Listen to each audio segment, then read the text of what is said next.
చంద్ర నక్షత్రాలు, ఆకాశంలో ఉన్నటువంటి గొప్ప గొప్ప తారలన్నీ ఉండగానే అల్పమైనటువంటి మానవ జాతిని ప్రేమించి మనలో ఆయన ఒకటిగా జన్మించడం ఏంటి? ఇది కృప కదా, దేవుని యొక్క ప్రేమ కదా. ఇంతకంటే ప్రేమ ఎక్కడుంటుంది ప్రపంచంలో? ఈరోజు ఒకరినొకరు ప్రేమించుకోవాలంటే అర్హతలు ఉండాలి, ఒకరినొకరు ప్రేమించుకోవాలంటే ఆస్తి ఉండాలి, అంతస్తు ఉండాలి, అందం ఉండాలి, లేకపోతే ఇంకా ఏదైనా ప్రత్యేకత ఉండాలి, లేకపోతే మనం మరొకరిని ప్రేమించడానికి ఇష్టపడట్లేదు. ఒకవేళ ఒకరోజు మనం ప్రేమిద్దామని ఇష్టపడినా కూడా ఎల్లకాలం ఆ ప్రేమ నిలిచి ఉండట్లేదు. ఇలాంటి ప్రేమ కరువైనటువంటి ప్రపంచంలో ప్రేమామయుడై దేవుడు దిగి వచ్చాడంటే ఇది నిజమైన ప్రేమ కదా, ఇదే నిజమైన ప్రేమ కదా. దేవునికి స్తోత్రం. హల్లెలూయా, హల్లెలూయా. నేనైతే అనుకుంటాను, దేవుని యొక్క నిజమైన ప్రేమకు గుర్తుగా ఒక వస్తువు ఇస్తే కొన్నాళ్ళ తర్వాత పాడైపోతుంది. ప్రేమకు గుర్తుగా ఒక ఆస్తి ఇస్తే కొన్నాళ్ళ తర్వాత మరొకరి పరమైపోతుంది. కానీ తనను తానే మనకిచ్చేసి ప్రేమకు గుర్తుగా తన యొక్క మహిమను, తన తేజస్సు, తన వెలుగు, తన రూపం వాటన్నిటినీ విడిచి మానవ శరీరధారిగా దిగి వచ్చేసి తనను తానే మన కొరకు అర్పించుకోవడం అంటే ప్రపంచంలో ఇంతకు మించిన ప్రేమ బహుమానం ఇంకొకటి ఉండదు ప్రపంచానికి. మీరు ఇస్తే డబ్బులు ఇవ్వగలరు, ఆస్తి ఇవ్వగలరు ప్రేమగా, లేకపోతే ఒక పొజిషన్ ఇవ్వగలరు, ఒక వస్తువుని ఇవ్వగలరు, ఒక బంగారం ఇవ్వగలరు, లేక 10 ఎకరాలు స్థలాన్ని ఇవ్వగలరు, పొలాలను ఇవ్వగలరు మీ పిల్లలకి. కానీ తాను ఎంతో ఇష్టపడి కష్టపడి సంపాదించుకున్నటువంటి ఈ లోకంలో మానవుడు ఏది పొందలేకపోతున్నాడో ఆ నిత్యమైన ప్రేమను మన దాకా తీసుకొచ్చాడు యేసు ప్రభువారు. అందుకనే ఈ క్రిస్మస్ అనేది ఒక ఊరికి, ఒక రాష్ట్రానికి చెందిన పండగ కాదు. ఇది ప్రపంచ మానవ జాతి అంతటికీ ఒక పర్వదినం. దేవునికి స్తోత్రం కలుగునగాక. మన జీవితాలలో ఏదైతే మనం అనుభవించలేకపోయామో ఆ ప్రేమను ప్రత్యక్షంగా క్రియలలో చూపించేటువంటి ఒక గొప్ప అవకాశం ఈ క్రిస్మస్ ద్వారా మనకు కలిగింది. అంచేత ఈ క్రిస్మస్ ఆరాధన నిజంగా ఆనందించేటువంటి ఆరాధన నేను చెప్పగలను. నేను ఈ నెలంతా ఎన్నో క్రిస్మస్లో పాల్గొన్నాను. నేను ఏ కార్యక్రమానికి వెళ్ళినా కూడా, ఏ క్రిస్మస్ ఆరాధనలో కూర్చున్నా కూడా అక్కడ ఉన్నవారందరూ ఎంత ఆనందంగా ఉన్నారంటే, దేనికండి ఈ ఆనందం అంతా అంటే కేకులు కట్ చేసి పెడతారు కదా అని కాదు, ఏదో క్రిస్మస్ కదా భోజనాలు పెట్టుకుంటామని కాదు, క్రిస్మస్ కాబట్టి ఏదైనా ఒక మంచి బట్టలు కొత్తవి కొనుక్కుంటామని కాదు, ఇవన్నీ కాదు. క్రిస్మస్లో ఆనందం ఎందుకంటే మనము మన జీవితాలలో మనం చేసిన క్రియలను బట్టి, పాపపు జీవితాలను బట్టి నరకాగ్నికి వెళ్ళాల్సి ఉండగా మన కొరకు ఒకరు పుట్టి, మన కొరకే ఒకరు జన్మించి ఆయన తన సర్వాన్నిచ్చి ఈ పాప ఫలితమైన నరకాగ్ని నుండి మనలను రక్షించడానికి దిగి వచ్చాడే. ప్రపంచంలో ఇంతకు మించినటువంటి శుభవార్త ఎక్కడ ఉంటుంది? దేవునికి స్తోత్రం చెప్పండి. హల్లెలూయా, హల్లెలూయా. అందుకనే లూకాసు వార్త 2వ అధ్యాయంలో దేవదూత ఈ భూమి మీద ఉన్నటువంటి వారికి యేసు ప్రభు వారి యొక్క జననాన్ని గురించి చెప్తూ ఒక అద్భుతమైన మాట ఆ దేవదూత ప్రకటన చేశాడు. అదేంటంటే లూకాసు వార్త 2వ అధ్యాయము 8వ వచనం నుంచి చదువుదాం ఒకసారి. ఆ దేశంలో కొందరు గొర్రెల కాపరులు పొలములో ఉండి రాత్రివేళ తమ మందను కాచుకొనుచుండగా ప్రభుదూత వారి యొద్దకు వచ్చి నిలిచెను. ప్రభువు మహిమ వారి చుట్టూ ప్రకాశించినందున వారు మిక్కిలి భయపడిరి. అయితే ఆ దూత, భయపడకుడి, ఇదిగో ప్రజలందరికీ కలగబోవు మహా సంతోషకరమైన సువర్తమానం నేను మీకు తెలియజేస్తున్నాను. దావీదు పట్టణమందు నేడు రక్షకుడు మీ కొరకు పుట్టి ఉన్నాడు. ఈయనే ప్రభువైన క్రీస్తు. దానికి ఇదే మీ కానవాలు. ఒక శిశువు పొత్తిగుడ్డలతో చుట్టుబడి ఒక తొట్టిలో పండుకొని ఉండుట మీరు చూచెదరని వారితో చెప్పెను. వెంటనే పరలోక సైన్య సమూహము ఆ దూతతో కూడా నుండి సర్వోన్నతమైన స్థలములలో దేవునికి మహిమయు ఆయనకిష్టులైన మనుష్యులకు భూమి మీద సమాధానము కలుగునుగాక అని దేవునికి స్తోత్రము చేయుచుండెను. దేవునికి స్తోత్రం. హల్లెలూయా. సో ఎలా ఉన్నారండి ఈ సూరారపల్లి వాళ్ళందరూ? ఎలా ఉన్నారు? బాగున్నారా? క్షేమంగా ఉన్నారా? సంతోషంగా ఉన్నారా?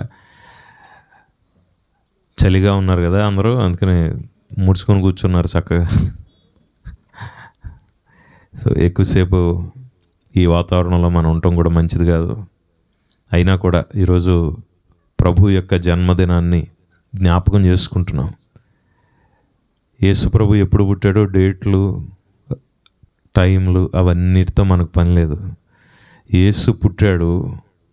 యేసు పుట్టుక మానవ జాతికి ఒక పండుగ. ఆయన ఎప్పుడు పుట్టాడో, ఏ గంటలో పుట్టాడో, ఏ నిమిషంలో పుట్టాడో మనకు అవసరం లేదు. ఆయన ఎందుకు పుట్టాడో అది ఒక్కటే మనకు చాలు. స్తోత్రం కలుగునగాక. ఆయన ఎప్పుడు పుట్టాడు అన్నది కాదు, ఎందుకు పుట్టాడు అన్నది ముఖ్యం. ఆయన దేనికోసం ఇక్కడికి వచ్చాడు, ఏమి నేర్చుకుంటాం మనం?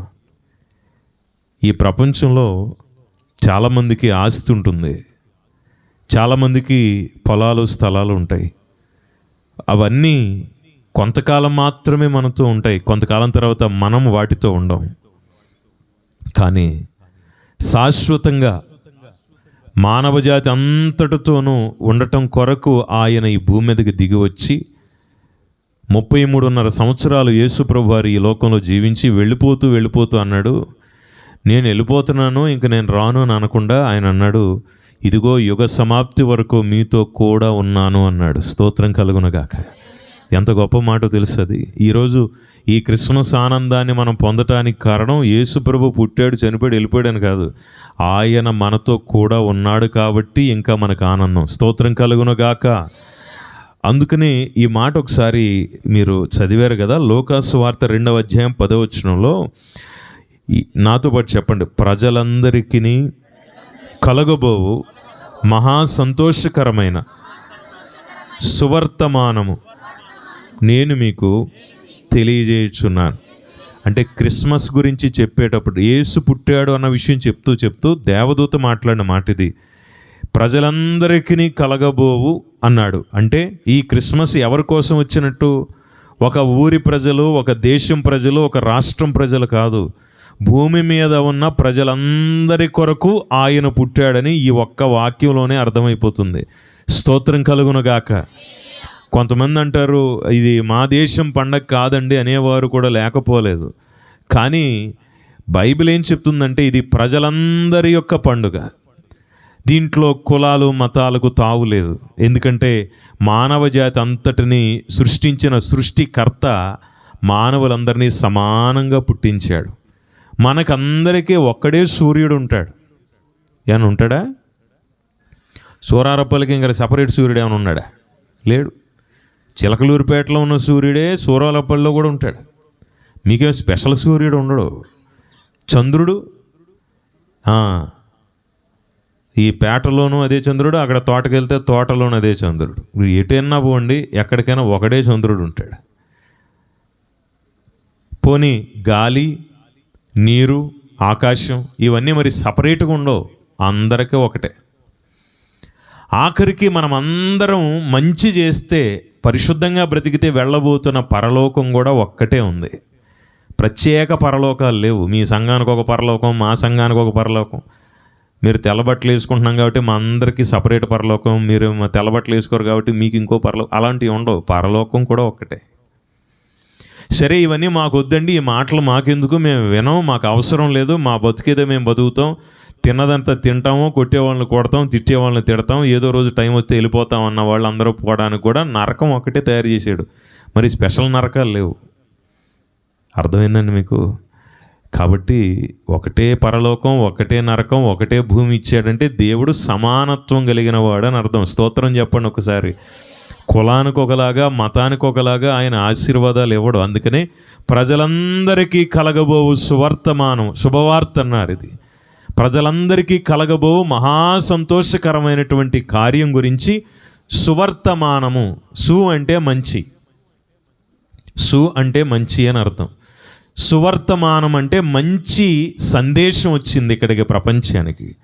ఏంటి మంచి సందేశం అనంటే, లోక రక్షకుడు ఈ లోకములోకి వచ్చి జన్మించాడు. ఎందుకంటే ఈ లోకములో ఉన్న వాళ్ళు ఆ పైలోకానికి వెళ్ళటం చేతగాదు కాబట్టి, ఈ లోకములో వారికి మార్గం తెలియకుండా ఉంది కాబట్టి, మార్గాన్ని ఏర్పరచడానికి తానే మార్గమై దిగి వచ్చి అంటాడు యేసు, నేనే మార్గమును అన్నాడు. స్తోత్రం కలుగునుగాక.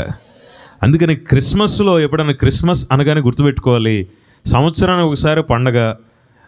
సంవత్సరానికి ఒకసారి పండుగ అయిపోయిన తర్వాత మళ్ళీ యథాప్రకారం మళ్ళీ వచ్చే క్రిస్మస్ కోసం ఎదురు చూడడం, ఇది కాదు క్రిస్మస్ అంటే.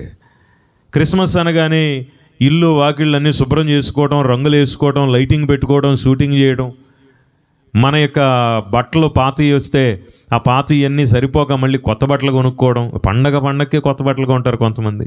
మొన్న ఈ మధ్యనే ఆడపిల్లలు అలుగుతున్నారని చెప్పి వాళ్ళ అమ్మోళ్ళు మాకు కంప్లైంట్ ఇచ్చారు. ఏంటంటే వారికి క్రిస్మస్కి పండగకి బట్టలు కావాలంటండి, కొనట్లేదని అంటున్నారంటే, మరి కొనొచ్చు కదమ్మా అన్నాను. తప్పే ఉంది, పండగ ఒకటే కదా వస్తుంది, కొనొచ్చు కదా అంటే, అదేం దగ్గర అలాగంటారు. ఆ అమ్మ 24 రాత్రికి ఒక డ్రెస్ కావాలంట, 25వ తారీఖు పగల ఒక డ్రెస్ కావాలంట, 25వ తారీఖు పని అంతా అయిపోయిన తర్వాత మళ్ళీ 31వ తారీఖు వచ్చేస్తుంది కదా, దానికి ఒక డ్రెస్ కావాలంట, 1వ తారీఖు వస్తుంది కొత్త సంవత్సరం ఇంకో డ్రెస్ అని తెచ్చి పెట్టారమంటారు అయ్యగారు, ఇన్ని డ్రెస్సులు అంటుంది ఆవిడ. అది కొనకపోతే అలుగుతారు. పండగ అంటే కొత్త బట్టలు కొనటం కాదు, మానవుడు క్రొత్తగా మారటం. దేవునికి స్తోత్రం చెప్పండి, హల్లెలూయా. క్రొత్త బట్టలు కొంటే ప్రయోజనం లేదు, మనం క్రొత్తగా మారితే ప్రయోజనం ఉంటుంది. ఇక్కడ చాలా మట్టుకు ఆడవాళ్ళు ఉన్నారు కాబట్టి చెప్తాను. ఇప్పుడు మీరు చాలా రోజుల పాటు ఒక పాత్రను వాడకుండా వంటగదిలో పెట్టి, చాలా రోజులు వాడకుండా వంటగదిలో పెట్టి, ఆ పాత్రలో పాలు తోడు పెట్టారనుకోండి, ఏం జరుగుద్ది? ఆడవాళ్ళు చెప్పరేటండి, మీరు ఏటు మానేసారా తోడు? ఇంకెవరు వేస్తున్నారు మీ ఇంట్లో? మగవాళ్ళకి అప్పగిచ్చారు అలాంటి పనులన్నీ, మీరే చేస్తున్నారా? ఇంకా రాత్రి పాత్ర కడగకుండా మీరు ఆ పాత్రలో తోడు పెడితే ఏం జరుగుద్ది? పెరుగుతాయా విరుగుతాయి. అలా కాదండి, ఈ పాత్ర చుట్టూ అద్భుతమైనటువంటి ఒక క్లాత్ కట్టి, గుడ్డ కట్టి, ఆ పాత్ర చుట్టూ ఒక చక్కని పూలదండని అలంకరించుకుని అక్కడ పెడితే పాలు పెరుగుతాయా విరుగుతాయా? అయినా చెప్పండి, ఎందుకు విరుగుతాయంటే అది శుభ్రంగా లేదు కాబట్టి. మీరు పైన ఎంత మేకప్ వేసినా అది విరిగేదే. మనము పరిశుద్ధత అనేది మన లోపల నుంచి మొదలవ్వాలి. అందుకనే యేసు మన లోపలికి వచ్చి జన్మించడానికి ఒక ప్రత్యేక స్థలాన్ని సిద్ధం చేసుకున్నాడు. ఆనాడు యేసు ప్రభువారు పుట్టింది ఒక బెత్లెహేమ్ అనే ఒక చిన్న గ్రామంలో పుట్టాడు. పుట్టిన తర్వాత ఆయనకి సత్రంలో స్థలం లేకపోతే పశువుల పాకలో ఉన్నాడు కొన్నాళ్ల పాటు. ఆ పశువుల పాక అంటే మీకు తెలియదు కాదు, మన భాషలో కొష్టం ఏదో అంటారు ఈ ఏరియాలో అంట్లో. ఈ పశువుల కొష్టం ఎలా ఉంటుంది? చాలా సువాసన భరితంగా ఉంటుందా? ఉండదు. మీరు ఎన్ని సెంట్లు కొట్టుకెళ్ళినా ఒరిజినల్ వాసన వస్తూనే ఉంటుంది అక్కడి నుంచి. అంత భయంకరమైనటువంటి వాసన, అంత భయంకరమైనటువంటి దుర్వాసన కొట్టేటువంటి ఆయా ప్రాంతాల్లో సామాన్యంగా గొప్పవాళ్ళు ఎవరు ఉండాలని అనుకోరు. కానీ ఈ మనకు అలవాటు ఏంటంటే, మన భారతదేశంలో అదొక భాగం, మన జీవితాల్లో అదొక భాగం. వ్యవసాయదారులందరికీ ఆ పశువుల కష్టం అనేది తమ ఇంటికంటే శ్రేష్టమైనటువంటి స్థలం. ఎందుకంటే అక్కడ తమ పశువులు ఉంటాయి. అవి ఇళ్లల్లో ఒక కుటుంబ సభ్యులుగా ఉండేటువంటి ఒక మంచి సంస్కృతి భారతదేశంలో ఉంది. ఆ కాలంలో పశువుల పాకలో యేసు ప్రభువారిని అక్కడ పడుకోబెట్టడానికి గల కారణం ఏంటంటే, పశువుల పాక అనేది ఈ లోకంలో అతి తక్కువ, అంటే అత్యంత అల్పమైనటువంటి స్థాయికి సూచన. మహాఘనుడైన దేవాది దేవుడు అత్యంత అల్పమైనటువంటి ఆ పశువుల పాకలో ఉండటానికి ఇష్టపడ్డాడంటే అర్థం ఏంటంటే, దేవుడు మానవ జాతిని అంత అమితంగా ప్రేమిస్తున్నాడు అని అర్థం. దేవునికి స్తోత్రం చెప్పగలరా మీరంతా? బైబిల్ చెప్తుంది దేవుడు లోకమును ఎంతో ప్రేమించాను. చెప్పండి ఈ మాట. అనుకున్న వాళ్ళు చెప్పట్లేదు, కొంచెం గట్టిగా చెప్పండి. దేవుడు లోకమును ఎంతో, ఎంత ఎంత అంటే ఎంతో అంటే ఎంత చెప్పలేనంత. ఆయన అలాగా చెప్పడం మానేసి డైరెక్ట్గా దిగి వచ్చేసాడు. అందుకని చూపించడానికి. స్తోత్రం చెప్పండి, హల్లెలూయా. పాత నిబంధనలో చెప్పి చెప్పి చెప్పి చెప్పి ఇంక చెప్పడం ఆపేశాడు. అందుకనే దేవుడు లోకాన్ని ప్రేమించాడని రాయలా, దేవుడు లోకమును ఎంతో ప్రేమించాడు. ఎంత అంటే చెప్పలేనంత. ఇంక చెప్పలేకపోతే ఏం చేయాలి? వచ్చేసి కనపడాలి. అందుకనే దేవుడు ఏం చేశాడంటే, ఇక చెప్తే వీళ్ళకి అర్థం కావట్లేదు, డైరెక్ట్గా నేను వెళ్ళి కనిపిస్తే వీళ్ళకి అర్థమవుతుందని చెప్పి ఆయనే శరీరధారిగా దిగి వచ్చేసి, ఇదిగో మిమ్మల్ని నేను ఇంత ప్రేమిస్తున్నానని 2 చేతులు చాపి సిలువలో మరణించి తన సర్వమును ఇచ్చేశాడు. ప్రపంచంలో ఇంతకు మించిన ప్రేమ చూపించగలిగిన వ్యక్తి ఇంకొకరు ఉండరు. అందుకే యేసుక్రీస్తు ప్రభువారు లోకరక్షకుడు అయ్యాడు. స్తోత్రం కలుగునుగాక. లోకరక్షకుడు ఎందుకు అక్కడ వ్రాయబడిందంటే, నేడు లోకరక్షకుడు మీ కొరకు పుట్టి ఉన్నాడని సమాచారం ఎందుకు వచ్చిందంటే, లోకం రక్షించడం ఏంటి? లోకాన్ని రక్షించడం ఏంటి?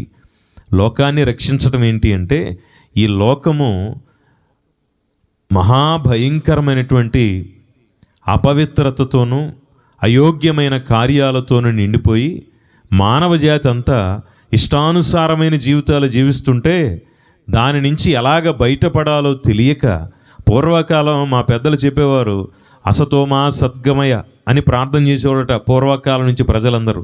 అసతోమా సద్గమయ, తమసోమా జ్యోతిర్గమయ, మృత్యోర్మా అమృతంగమయ అని చెప్పి. ఏంటి ప్రార్థన? ఎందుకు ఇలా చేయాల్సి వచ్చింది అని అంటే, మనకు మనమే అసత్యములో నుండి సత్యములోనికి నడవలేము. మనకు మనమే చీకట్లో నుండి వెలుగులోనికి వెళ్ళలేము. ఎందుకంటే మనం చీకట్లో ఉన్నాం కాబట్టి. మృత్యోర్మ అమృతంగమయ అంటే మనకు మనమే మరణము నుండి జీవములోనికి వెళ్ళలేము. ఎందుకంటే మన చుట్టూ ఉన్నవారు అందరూ మరణపాత్రులు కాబట్టి. మానవుడంటే మరణపాత్రుడు, నరుడంటే నరకపాత్రుడు. అందుకనే ఈ మరణాన్ని, ఆ నరకాన్ని తప్పించడానికి మానవ దేహంతో భూమి మీద దేవుడు ప్రత్యక్షమయ్యాడు. పోనీ దేవుడు ప్రత్యక్షమయ్యాడని చెప్పి మానవ దేహంతో వచ్చేసాడని చెప్పి ఆయన్ని ఎవ్వరూ కూడా లోక సంబంధమైన మనిషిగా భావించడానికి వీలు లేకుండా యోహాను రాసిన మొదటి పత్రికలో ఆయన లక్షణాన్ని స్పష్టంగా చెప్పాడు. ఆయన మనిషిగా దిగి వస్తే వచ్చాడు, కానీ ఆయన ఎందుకు వచ్చాడో చెప్పబడింది. ఆ మాట ఒకసారి మనం చదువుదాం. యోహాను రాసిన మొదటి పత్రిక 3వ అధ్యాయము 5వ వచనాన్ని ఒకసారి మనం ఒకసారి చదవగలరా? పాపములను తీసివేయుటకై ఆయన ప్రత్యక్షమాయనని మీకు తెలియను. పాపములను తీసివేయుటకై ఆయన ప్రత్యక్షమాయను. ఈ మాట నాతో పాటు చెప్పండి. యేసు ప్రభువారు ఎందుకు వచ్చాడు? ఆగండి ఒక నిమిషం. అనుకున్నా మా సూరారు పిల్లలందరూ చెప్తారు. ఇప్పుడు చెప్పండి. యేసు ప్రభు ఎందుకు వచ్చాడు? మనం కొత్త చీరలు కొనుక్కోవాలి కాబట్టి కాకుండా ఒరిజినల్గా చెప్పాలి, అంటే అర్థం చేసుకుని చెప్పాలి. యేసు ప్రభు ఎందుకు వచ్చాడు ఈ లోకానికి? యేసు ప్రభు ఎందుకు వచ్చాడు? ఇప్పుడే కదండి చదివాము. ఆ మాట మళ్ళీ చెప్పండి. పాపములను తీసివేయుటకు ఆయన ప్రత్యక్షమాయను. మళ్ళీ చెప్పండి అందరూ. పాపములను తీసివేయుటకు ఆయన ప్రత్యక్షమాయను. ఇప్పుడు ఎవరైనా మీ ఇళ్లలో చీమలు పట్టినాయి అనుకోండి, బెల్లానికి చుట్టూ ఏం చల్లాలి? చీమల మందు చల్లాలి. బెల్లానికి చీమలు పడితే చీమల మందు చల్లాలి. చీమల మందుకే చీమలు పడితే డౌట్ అన్నమాట దానికి. అంటే బెల్లానికి చీమలు పడితే చీమల మందు చల్లుతారు, చీమల మందుకే చీమలు పడితే ఇంక చల్లడానికి ఏం లేదు, అది తీసి బయట పారేయటమే, తీసుకెళ్ళి పనికిరాది కదా. అంటే దాని పవర్ తగ్గిపోయిందని అర్థం. మనుషులు ఒకరి పాపాన్ని ఒకరు తీసేద్దామంటే ఇదే పరిస్థితి. మన చేతుల నిండా బురద ఉంటుంది. ఎదుటివాడు బురదను తుడవటానికి వెళ్ళాం అనుకోండి మన చేతులతో, వాడికి ఏమంటుకుంటుంది? డబల్ బురద అన్నమాట. ఒకటి కాదు, మన బురద కూడా వాడికే అంటుకుంటుంది. సో చీకటిలో నుండి వెలుగులోకి మనం వెళ్ళలేం. ఎందుకంటే మన నిండా చీకటి ఆవరించినటువంటి బ్రతుకులు. మనం సత్యములోకి వెళ్ళలేము. ఎందుకంటే అసత్యకరమైనటువంటి జీవితాలు ఉండేవి మానవ జాతికి. తమసోమ జ్యోతిర్గమయ మృత్యోర్మ అమృతంగమయ, మరణపాత్రమైన దేహాలు, అందరూ మరణపాత్రులై ఉన్నారు మానవ జాతి. అందుకు యేసు ప్రభువారు ఆ చీకటి అంటే పాపము అని అర్థం. చీకటి అనే ఆ పాపములో నుండి వెలుగులోనికి నడిపించాలి అని అంటే వెలుగు అనేది ముందు కనిపించాలి. అందుకనే నేను లోకమునకు వెలుగై ఉన్నాను అని ఆయనే స్వయంగా దిగొచ్చి కనిపించాడు. ఆ వెలుగు కనిపించింది మానవ జాతికి. స్తోత్రం చెప్పండి ఒకసారి. అందుకని ఇక్కడ వ్రాయబడింది, పాపములను తీసివేయుటకై ఆయన వచ్చాడు. చీకటిని తొలగించాలంటే ఏం కావాలి? మళ్ళీ చీకటి కావాలా? ఏం కావాలి? వెలుగు కావాలి. అంతే కదండి. మరణాన్ని తొలగించాలంటే ఇంకొక మరణం కావాలా? ఇంకొక జీవం కావాలా? ఇంకొక జీవాధిపతి కావాలి. మరణ సంబంధమైన ఒక మనిషి మరొక మరణాన్ని తప్పించలేడు. అందుకనే మరణాన్ని ఆయన తన శరీరంలో ముగించి ఇక మీదట ఎవరి కోసం మరణించే పని లేదు. మరణాన్ని తప్పించడానికి ఆయన జీవమును ఈ భూమి మీదకి తీసుకొచ్చేసాడు. దీని అర్థం ఏంటంటే, ఎవరైనా ఎప్పుడైనా ఈ భూమి మీద పాపములో నుండి నేను జీవంలోనికి వెళ్ళాలి, పాపంలో నుంచి పరిశుద్ధతలోనికి వెళ్ళాలంటే వాళ్ళని చూడడం వాళ్ళ ద్వారా జరగదు. ఏ మానవుడి ద్వారా జరగదు ఇది. అందుకని మనలో పరిశుద్ధత కావాలంటే దేవుడు ఈ లోకంలోనికి దిగి రావలసిన అవసరం వచ్చింది. హృదయ శుద్ధి గలవారు ధన్యులు అని బైబిల్ చెప్తుంది. చెప్పండి ఈ మాట, హృదయ శుద్ధి గలవారు ధన్యులు, వారు దేవునిని చూచెదరు. హృదయ శుద్ధి అంటే హృదయాన్ని కడుక్కోవటం. మన సూరారపల్లిలో హృదయాన్ని కడుక్కోవడానికి ఏమన్నా మంచినీళ్ళు, మినరల్ వాటర్ లాంటివి ఏమైనా ఉన్నాయా? ఉంటే చెప్పండి, ఒక లీటర్ పట్టకపోతాం ఇక్కడి నుంచి. నో. ఇక్కడే కాదు, చిలకలూరుపేటలోనూ లేవు, చిలకలూరుపేటలో చీరాల్లోనూ లేవు, చీరాల్లోనే కాదు చైనాలో కూడా లేవు. ఒళ్ళు కడుక్కోవడానికి ఉన్నన్ని నీళ్లు, మినరల్ వాటరు, స్పెషల్ వాటర్, ఈ మధ్యన కొత్తగా ఏదో వాటర్ అంటున్నారండి. అది ఒక రకమైన వాటర్ వచ్చింది, బాగా ఖరీదైన వాటర్ అది. మొన్న ఒక ఆయన వచ్చి కూర్చుని అన్నాడు, అన్నా ఆ ఫిల్టర్లో నుంచి నీళ్లు తాగితే నీ శరీరం అద్భుతంగా సున్నితంగా, సినిమా యాక్టర్లు ఉంటారు చూసారా, అలాగ అయిపోతావన్నా అన్నాడు. అయితే అస్సలు వద్దురా బాబు అన్నా నేను. ఎందుకు మరి? నేను నాలాగా లేకుండా ఆళ్ళలాగా అయిపోతే ఎలాగా? నేను నాలాగే ఉండాలి. వాడు అంటాడు కూర్చొని, అన్నా అసలు నువ్వు ఇది తాగితే, ఈ మినరల్ వాటర్ తాగితే నీ శరీరం అసలు వెలిగిపోతూ ఉంటుంది. ఆ సినిమా యాక్టర్లందరూ అందుకని అంత అందంగా ఉంటారు అన్నాడు. సరే బాబు, ఒకటి పెడుతూ కానీ మా కుర్రోళ్ళు ఉన్నారు, కొంచెం వీళ్ళకి గ్లామర్ అవసరం అని అనుకుంటూ ఉంటారు మా యూత్, పోనీ వాళ్ళకన్నా పెడదాము, ఎంత అన్నాను నేను. అంటే ఆయన అన్నాడు, 2.5 లక్షలు అన్న చీపు. ఇది వాటర్ ఫిల్టర్ అంట, 2,50,000 చీపుగా ఉంటుంది. అసలు ఇది తాగితే ఇంకా మీరు అద్భుతం అన్నాడు.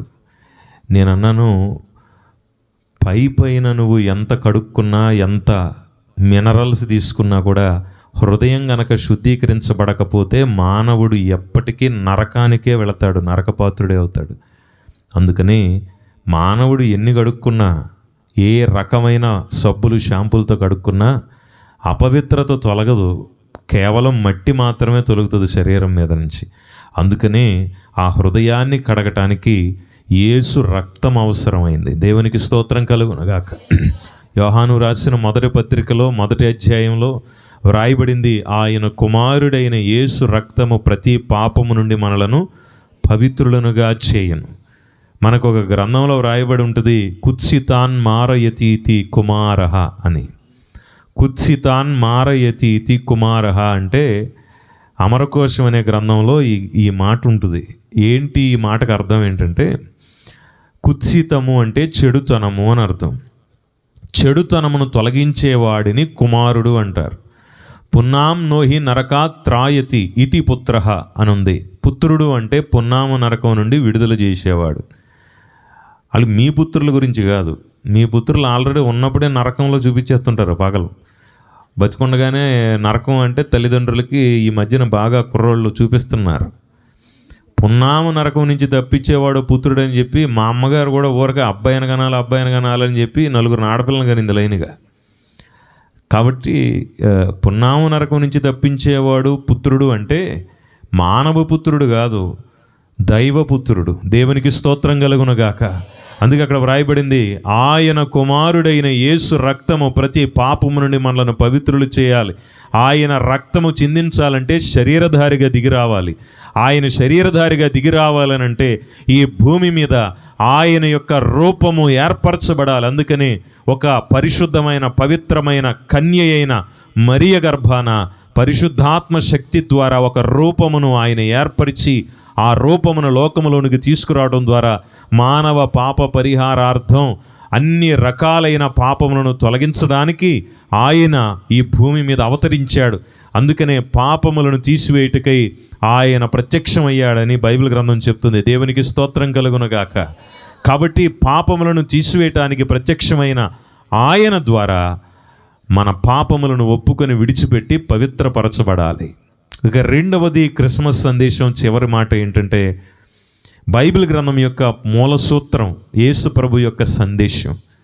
ఈరోజు ప్రపంచమంతా ఎంత సంతోషంగా ఎంత సమాధానంగా కనీసం బ్రతకగలుగుతుందంటే దానికి కారణం ఈ మాటే. మీరు ఎక్కడైనా చూసే ఉంటారు, చాలా చోట్ల క్రిస్టియన్ హాస్టల్స్ ఉంటాయి, క్రిస్టియన్ కాలేజీలు, క్రిస్టియన్ మిషనరీ సంస్థలు, క్రిస్టియన్ మిషనరీలో ఆసుపత్రులు.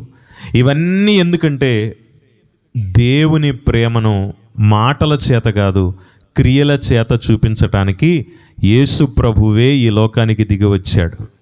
తనను తాను తగ్గించుకుని ఈ లోకంలో ఒక అద్భుతమైనటువంటి ఒక పశువుల పాకలో మనకి దర్శనమిచ్చాడు.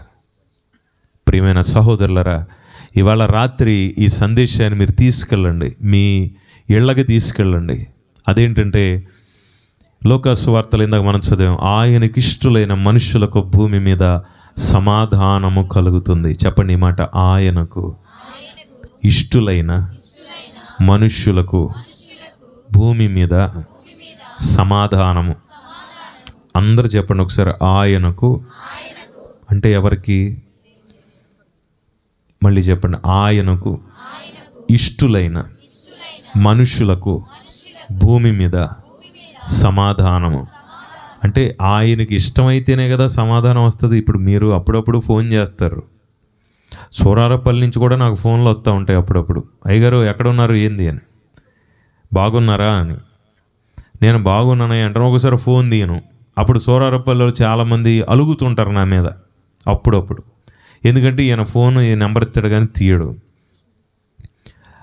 వాళ్ళు ఏమనుకుంటారంటే మేమంటే అస్సలు ఇష్టం లేదండి అయ్యగారికి, అందుకని మా ఫోన్లు తీయడు. మేమే గనక ఇష్టం అయి ఉంటే ఆయన మా ఫోన్ తీసి మమ్మల్ని పలకరించేవాడు అని అనుకుంటుంటారు. ఇది కేవలం మానవ సహజమైన ఆలోచన. మానవులకే ఇష్టాలు ఉంటాయి. ఒకరితో మాట్లాడడానికి, ఒకరితో సమాధానంగా ఉండటానికి అర్హత ఉంటే మరి దేవాది దేవుడు మన జీవితాల్లో అద్భుతమైన శాంతినివ్వటానికి ఆయనకి ఇష్టలుగా మార్చుకోవాలని ప్రయత్నిస్తున్నాడు. దేవునికి స్తోత్రం చెప్పగలరా మీరు? హల్లెలూయా. ఇప్పుడు చెప్పండి మరొకసారి, ఆయనకి ఇష్టలైన మనుషులకు భూమి మీద సమాధానము. ఆయనకి ఇష్టలైన మనుషులుగా ఎలా మారాలి అని అంటే బైబిల్ చెప్తుంది, మన దేవుడు ప్రేమాస్వరూపి అయి ఉన్నాడు. చెప్పండి ఈ మాట, దేవుడు ప్రేమాస్వరూపి అయి ఉన్నాడు. ప్రేమ అనేది ఎవరి హృదయంలో ప్రవేశిస్తుందో వారిలో యేసు ఉంటాడు. ఇప్పుడు చెప్పండి, ఎంతమందికి నిజంగా క్రిస్మస్ చేసుకోవాలని ఉందో ఒకసారి చేతులు ఎత్తండి. దేవుని కృప మనకు తోడై ఉండునుగాక, మనకు నిజంగా క్రిస్మస్ జరుగునుగాక. మీ పక్కన ఉన్న వాళ్ళకి చెప్పండి, క్రిస్మస్ శుభాకాంక్షలు చెప్పండి ప్రేమగా. పక్కన వాళ్ళు కొంతమంది చూడట్లేదు, వీళ్ళ మొహాలు ఎట చూస్తామండి అన్నట్టు. అలా ఉండకూడదు. మనం ప్రేమ అనేటువంటి మాట మనం నేర్చుకోవడానికి వచ్చాం ఇక్కడికి. చెప్పండి, దేవుడు ప్రేమాస్వరూపి. యేసు ప్రభు వారి యొక్క ఈ జననం మానవ జాతిలో గొప్ప ప్రేమను తీసుకొచ్చింది. అనేకమైనటువంటి భేదాభిప్రాయాలు కలిగిన మానవ జాతికి, ఒకరంటే ఒకరికి పడని కులమతాల చేత నింపబడిన మానవ జాతికి ఆయన దర్శనం, ఆయన యొక్క జననం ఒక గొప్ప వరమైంది. అందుకనే ఇక్కడ కూర్చున్నటువంటి మనందరం క్రిస్మస్ చేసుకోవాలనంటే ఏం చేయాలంటే ఒక క్యాండిల్ వెలిగించడం కాదు. క్రిస్మస్ చేసుకోవాలనంటే ఒక కేక్ కట్ చేసుకొని తినటం కాదు. మనం ఏం చేయాలంటే క్రిస్మస్ నిజంగా మన హృదయంలోకి రావాలంటే మనం ప్రేమ కలిగిన వారై ఉండాలి. ఈ ప్రేమ అంటే ఏంటి అని అంటే ఆయన అంటాడు, బైబిల్ యొక్క మూల సూత్రం ఏంటంటే నిన్ను వలె నీ పొరుగు వారిని ప్రేమించు. ఈ మాట చెప్పండి నాతో, నిన్ను వలె నీ పొరుగు వారిని ప్రేమించు. మళ్ళీ చెప్పండి, నిన్ను వలె నీ పొరుగు వారిని. అంటే యేసుక్రీస్తు సందేశం ఇది, అందుకని అన్నిసార్లు చెప్పేస్తున్నాను. మీరు నన్ను సీరియస్గా చూడకండి, చెప్పిందే చెప్తాడు ఏందని. నన్ను అంత సీరియస్ అవ్వకూడదు, ఇది చాలా ఇంపార్టెంట్ విషయం. అందుకే చెప్పండి, నిన్ను వలె నీ పొరుగు వారిని ప్రేమించు. ఇప్పుడు మానవ జాతి అంతటిని తయారు చేసిన సృష్టికర్త అయిన దేవుడు ఈ భూమి మీద ఉన్నటువంటి ఇంత గొప్ప సృష్టిలో ఒక భాగంగా ఉండటానికి మానవ రూపం ఎత్తి దిగి రావాల్సిన ఆవశ్యకత వచ్చిందంటే దానికి కారణం ఏమై ఉంటుంది? దేవుని యొక్క ప్రేమ మాత్రమే. ఒకవేళ ఆ ప్రేమ అక్కడ లేదనుకోండి, మన కోసం ఆయన ఇక్కడ దాకా దిగి రావాల్సిన అవసరం ఏమొచ్చింది? అందుకని క్రిస్మస్ అంటే దేవుని ప్రేమ అని అర్థం. చెప్పండి, క్రిస్మస్ అంటే ఇప్పుడు ఈ క్రిస్మస్కి మీరు బట్టలు కొనుక్కుని ఏం చేయాలి, ఏం చూపించాలి? దేవుని ప్రేమ. అంటే మీరు బట్టలు కొనుక్కుంటే దేవుడి ప్రేమ ఎట్లా బయటకు వచ్చుద్ది? నో. ఏం చేస్తే వస్తుంది? మీరు అన్నం తింటే ప్రేమ ఉన్నట్ట, పక్కన వాళ్ళకి పెడితే ప్రేమ ఉన్నట్ట? క్రిస్మస్ అంటే ఏంటంటే మీరు వండుకొని తినేయడం కాదు, మీరు తినగా చాలా గొప్ప ఆశీర్వాదం దేవుడు ఇచ్చాడు. ఆహారాన్ని మనకి ఇచ్చాడు, అనుదిన ఆహారం. ఈ అనుదిన ఆహారంలో మీరు ఒక 50 ముద్దలు తిన్నారనుకోండి, దాంట్లో ఒక ముద్ద కట్ చేసి కనీసం ఆ అన్నం ముద్ద ఆకలితో ఉన్నవాడికి పెడితే నిన్ను వలె నీ పొరుగువాడిని ప్రేమించు అనే సూత్రం మనం ఆచరించినట్లు అవుతుంది. అది నీలో క్రిస్మస్ జరుగుతుంది అనటానికి ముఖ్యమైన ఉదాహరణ అదే. నువ్వు బైబిల్ తీసుకుని చదువుకున్నావా, చదవలేదా, లేకపోతే నువ్వు మోకాళ్ళు వేసి ప్రార్థించావా లేదా, లేకపోతే పండగకి బట్టలు కట్టుకున్నావా లేదా, లేకపోతే నువ్వు చర్చికి వెళ్ళి గంటలు గడుపుతున్నావా, ఇది కాదు ప్రాముఖ్యం. నీ మనస్సులో దేవుడు ఉన్నాడా లేదా అని. బైబిల్ ఏం చెప్తుంది? దేవుడు ప్రేమాస్వరూపి అయి ఉన్నాడు. చెప్పండి ఈ మాట, దేవుడు. మళ్ళీ చెప్పు, దేవుడు ప్రేమాస్వరూపి అయి ఉన్నాడు. ఇప్పుడు మనలో దేవుడు ఉన్నాడంటే మనకి ఏ లక్షణం ఉండాలి? గట్టిగా చెప్పండి, ప్రేమ ఉండాలి. ప్రేమ లేనివాడు దేవునిని ఎరుగడట. అందుకని ఈ మాట గుర్తుపెట్టుకోవాలి. బైబిల్లో ఏం చెప్పారండి మీ పాస్టర్ గారు, క్రిస్మస్ సందేశం ఏం చెప్పారు అని అంటే, ఏం చెప్పలేదని కొవ్వొత్తి వెలిగించమన్నాడు, కాసేపు పాట పాడాడు, ఆ తర్వాత కేక్ కట్ చేసి పొమ్మన్నాడు అని అనకూడదు. సింగిల్ లైన్లో చెప్పేస్తాను, ఒకటే మాట. యేసు ప్రభు దేవుని ప్రేమను చాటించడానికి ప్రపంచానికి దిగొచ్చాడు. మన పాపముల నిమిత్తం ఆయన తనకు తాను బలి అయ్యాడు, ప్రేమ వల్లే బలి అయ్యాడు. ఆ తర్వాత మనల్ని ప్రేమించి, నేను ప్రేమిస్తున్నట్టే నీవు ఇతరులను ప్రేమించు, అన్ని రకాల భేదాభిప్రాయాలు తొలగించుకోండి అన్నాడు.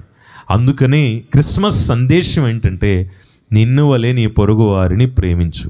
ఈ మాట అర్థమైపోతే క్రిస్మస్ అంటే ఏంటో అర్థమైపోద్ది. నీవు 4 చీరలు కలిగి ఉంటే 1 చీర లేని వారికి దానం చేయి. నీవు 10 అన్నం ముద్దలు తినేవాడివి, 1 అన్నం ముద్ద ఆకలిగా ఉన్నవాడికి పెట్టు. ఒకవేళ నువ్వు ఇలాగ చేయటం మొదలు పెడితే దేవుడు నిశ్చయంగా నీలో ఉన్నాడని ఖచ్చితంగా అర్థమైపోద్ది. పక్కవారు నమ్మినా నమ్మకపోయినా పర్వాలేదు, నీ లోపల దేవుడు ఉన్నాడు అని నీవు నిరూపించుకోవాలంటే నీవు ప్రేమతో నిండిపోవాలి. ఆ ప్రేమ ఇతరులకు ఒక వరంగా వెళ్ళాలి. క్రిస్మస్ అంటే మనం చేసుకోవటం కాదు, క్రిస్మస్ అంటే ఇతరులకు ప్రేమను పంచడం. దేవునికి స్తోత్రం కలుగునుగాక. అందుకని మనం ఈ మాట గుర్తుపెట్టుకుని దీన్ని సందేశంగా మీరు తీసుకెళ్ళాలి. ఎవరి మీద కోపాలు, కక్షలు, కార్పణ్యాలు విడిచిపెట్టాలి. ఎంతకాలం బతుకుతామండి మనం? ఎంతకాలం ఈ బలం ఉంటుంది? ఎంతకాలం ఈ భూమి మీద అధికారంగా ఉండగలం, బలంలో ఉండగలం, శక్తితో ఉండగలం, లేక సజీవంగా ఎంతకాలం ఉండగలం? చిన్న జీవితాలు మనవి. ఈ చిన్న జీవితాల్లో యేసు ప్రభు దిగి వచ్చి ప్రేమను పంచి వెళ్ళాడే. ఈ క్రిస్మస్ ఇంత ఘనంగా జరిగించుకుంటున్నారు. 300 కోట్ల మంది చేసుకుంటున్నారు క్రిస్మస్ ఇప్పుడు ప్రపంచంలో. ఒకరిద్దరు కాదు, 300 కోట్ల మంది. 240 దేశాల్లో జరుగుతుందట ఈ క్రిస్మస్ ఆరాధన. ఎందుకింత ఆనందం అనంటే ప్రేమను పంచుకోవటమే క్రిస్మస్. ఇప్పుడు నాతో చెప్పాలి, నిన్ను వలె నీ పొరుగువారిని ప్రేమించు. మళ్ళీ చెప్పండి, నిన్ను వలె నీ పొరుగువారిని ప్రేమించు. ఇంకోసారి చెప్పండి. అంటే కొంతమంది సీరియస్గా చూస్తున్నారు, ఒకే మాట అన్నిసార్లు మీరు చెప్పించకండి అని. ఇప్పుడే మీకు కోపం వచ్చేస్తుందంటే ఇంకేం ప్రేమ ఉన్నట్టు? ఇప్పుడే పోయింది. ఇప్పుడు నేను చెప్పిన మాట 2 నిమిషాల్లో పోయినట్టే. అట్లా కాదు, ఇది ముద్ర వేయబడాలి మీ హృదయాలలో. ఇది కులము కాదు, మతము కాదు, ప్రేమ. స్తోత్రం చెప్పండి ఒక్కసారి. ప్రేమ కులాల మతాలు ఉండవండి. ఈ మధ్యకాలంలో చూస్తున్నారు కదా వివాహాల్లో చాలా, మీరు ప్రేమకు కుల మతాలు ఉండవంట. మరి మనుషులకే కుల మతాలు లేకపోతే ప్రేమకి, దేవుడి ప్రేమకి ఇంకెందుకు ఉంటాయి ఇవన్నీ? నిన్ను పోషించినట్లే కాకులను కూడా పోషిస్తున్నాడు ఆయన. ఆ విషయం మనకి తెలుసా? నిన్ను నన్ను ఆహారంతో పోషించినట్లే పశుపక్ష్యాదులన్నింటినీ పోషిస్తున్నాడు ఆయన. ఈ భూమి మీద చిన్న పురుగుకు కూడా ఆహారం దొరుకుద్ది. ఇది తెలుసా మీకు? ఈ భూమి మీద చిన్న పురుగుకు కూడా ఆహారం దొరుకుతుంది. ఆకాశ పక్షికి ఆహారం దొరుకుద్ది, సముద్రంలో చేపకి ఆహారం దొరుకుద్ది. భూమి మీద ఉన్న ఏ విధమైన జీవికైనా ఆహారం దొరుకుతుందంటే అర్థం ఏంటంటే, మనం ఆకలితో ఉండటం ఇష్టం లేక అన్నిటినీ సిద్ధపరిచాడు ఆయన. ప్రేమామయుడు, ప్రేమాస్వరూపి, సృష్టికర్త అయిన దేవుడు కాదంటారా? మీరు పుట్టగానే తల్లి కడుపు నుంచి పుట్టగానే పాలు తాగే ఉంటారు కదా. పుట్టగానే పిల్లలకి తల్లి పాలు ఇస్తున్నారు. పుట్టగానే తల్లికి పాలు ఎక్కడి నుంచి వస్తాయి? ముందు రోజు దాకా రాని పాలు హఠాత్తుగా ఎక్కడి నుంచి వచ్చాయంటే, నువ్వు ఈ భూమి మీద పడతావని, ఈ భూమిలోకి నువ్వు వస్తావని ఆయన గుర్తించి ముందుగానే ఆ తల్లి లోపల పాలు ఉత్పత్తి చేయటానికి సరైనటువంటి ఒక వ్యవస్థను ఏర్పరిచి, బిడ్డ బయటికి రాగానే వాడి కడుపు నిండా పాలు ఇవ్వటానికి తల్లి శరీరంలో పాలు ఉత్పత్తి చేస్తున్నాడంటే, దేవుడు నీవు అడగక ముందే అక్కరలెరిగి నీకు తీరుస్తున్నాడు. ఇంతకు మించిన ప్రేమ ఎక్కడి నుంచి వస్తుందండి? దేవునికి స్తోత్రం కలుగునుగాక. ఎంత గొప్ప జ్ఞానం కదంటారా ఇది? ఏమండి, ఎవరైనా గాలి పీల్చుకుంటే బ్రతుకుతారు, గాలి పీల్చుకోకపోతే మరణిస్తారు, అవునా? కడుపు లోపల ఉన్నటువంటి బిడ్డకి ఏ కన్నంలోంచి గాలి వెళ్తుందో చెప్పండి మీరు ఒకసారి. ఎక్కడి నుంచి పీల్చుకుంటారు గాలి? మామూలుగా ఎక్కడి నుంచి పీల్చుకుంటారండి? ముక్కు నుంచే కదా గాలి పీల్చేది. మరి ఈ బిడ్డ గర్భం లోపల ఉండగా ఏ రంధ్రంలో నుంచి గాలి వస్తుంది లోపలికి అని అంటే, అతడికి, ఆ బిడ్డకి ఆహారమును ఏర్పరిచి, గాలిని ఏర్పరిచి, నీటిని ఏర్పరిచి 9 నెలల పాటు శరీరం ఎదగటానికి అవకాశం ఇచ్చి, ఆ బిడ్డ బయటికి రావటానికి కృప చూపిన దేవుని ప్రేమ ఎంత గొప్పదో చూపించటానికి యేసు ప్రభువారు కిందకి దిగొచ్చి ఈ సందేశాన్ని మనకి ఇచ్చాడు. అందుకని ఈ క్రిస్మస్ పండుగ ప్రేమ పండుగ. దేవునికి స్తోత్రం కలుగునుగాక. ఏం పండుగ? దేవుని ప్రేమ పండుగ క్రిస్మస్ అంటే. అందుకనే మళ్ళీ ఈ మాట చెప్పాలా, నిన్ను వలె నీ పొరుగువాడిని ప్రేమించు. మీరందరూ సీరియస్గా చూడకండి, ఇన్నిసార్లు ఎందుకు చెప్తున్నారు అయ్య గారు? కొంతమందికి ఎలా ఉంటుందంటే, పక్కన వాళ్ళకి చెప్పండి ఒకసారి, నిన్ను వలె నీ పొరుగువారు ప్రేమించని చెప్పండి ఒక మాట. ఒకసారి ఇలాగే 15 సార్లు చెప్తే 16 సార్ ఒక ఆవిడ అంది, ఇంకా ఆపండయా అంది. ఏమైందమ్మా అన్నాను నేను. పొరుగువారిని ప్రేమించంటే వీళ్ళ మొహాలు చూస్తే అసలు ప్రేమించబుద్ధి అయితే మాకు? వీళ్ళ మాటలు, వీళ్ళ పద్ధతి, వీళ్ళ విధానం చూస్తే అసలు ప్రేమ కలుగుద్దా? వీళ్ళ సరైన వాళ్ళు కాదు, వీళ్ళ పద్ధతి కాదు, వీళ్ళ పవిత్రంగా ఉండరు, వీళ్ళు పరిశుద్ధంగా ఉండరు, వీళ్ళ శుభ్రం ఉండదు, ఏమీ ఉండదు. వీళ్ళని ఎలా ప్రేమిస్తాను అసలు నేను? వీళ్ళ మాటలు వింటే నువ్వే ప్రేమించవు, నేను ఎలా ప్రేమిస్తాను అని అన్నది ఒక ఆవిడ ఇలాగే మీటింగ్లో.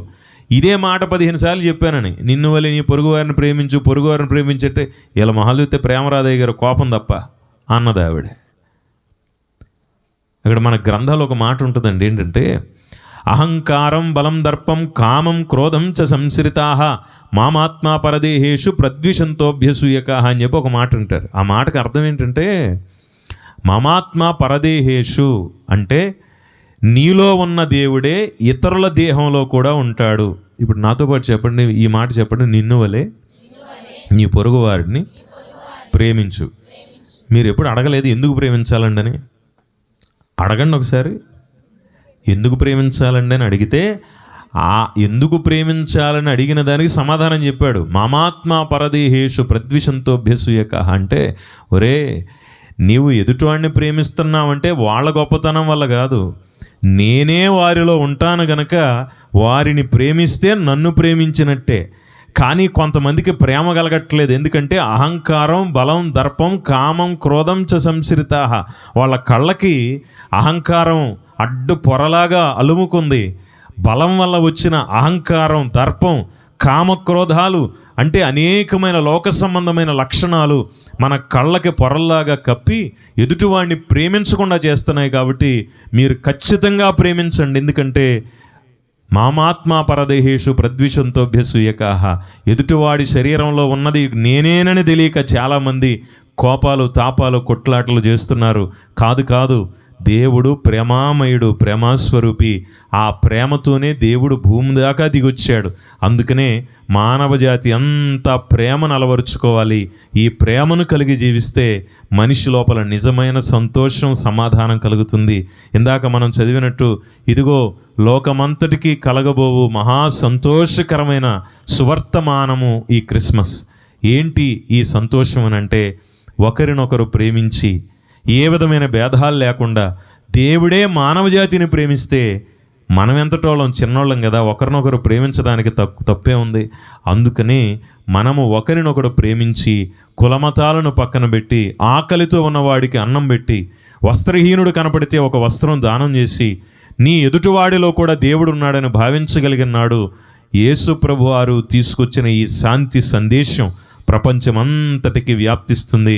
ఇది నిజమైన క్రిస్మస్ పండుగ జరగడానికి కారణమవుతుంది. దేవుడు అట్టి అద్భుతమైనటువంటి ప్రేమను మన హృదయాలలో నింపును గాక. గట్టిగా దేవునికి స్తోత్రం చెప్పండి. హల్లెలూయా. ఈ ప్రేమను మీరు కలిగి ఉండండి. ఒకరినొకరు క్షమించుకోండి. ఒకరి కోసం ఒకరు మంచి ఆలోచన కలిగి ఉండండి. ఒకరినొకరు ప్రేమతో మాట్లాడండి. క్రియల్లో ప్రేమలో, మన మాటల్లోనూ ప్రేమను, మన యొక్క జీవితంలో ప్రేమను కలిగి నిజమైన క్రిస్మస్ ఆనందం హృదయాల్లో పొందండి. అట్టి